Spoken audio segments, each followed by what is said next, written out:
Of the law and you, we have a legal question involving knee surgery. Joining us today are award-winning attorneys Greg Felleman and Ed Saramboli. Gentlemen, it is a pleasure to have you on our show. You can't imagine how many awards Greg has. And you know, we're very happy to be here. And Ed was very busy Christmas shopping, so I've got him here in time to get these done. You know, I got knocked in the head when I came down to see you guys by those awards in your office one time. Well, time to get to the question here. This one is from Rick in McAdoo. He says, I went for surgery on my knee, and after the surgery, I got a hospital-acquired infection.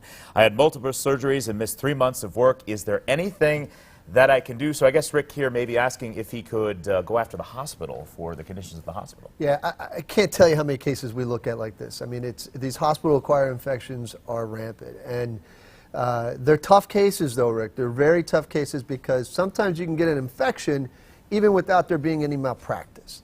However, there are things that the hospital can and should do that decreases the level of infection or the incidence of infection. If they're not following through on those protocols, then you can potentially have a case. They're tough cases, but obviously your damages are certainly there. You're out of work, you've gone through multiple surgeries. It's worth taking a look at to see if somebody can help you out.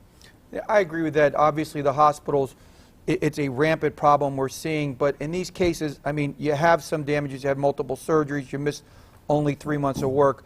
I would think, you know, you may want to see how your recovery goes, and then, you know, consult with a law firm that handles medical malpractice and see exactly what your damages are, because you got to understand, these medical malpractice cases, when we do them, we have to put 6 figures, $100,000 into these cases, and they're very, very risky. So any law firm who takes these has to make sure that the damages are worth it.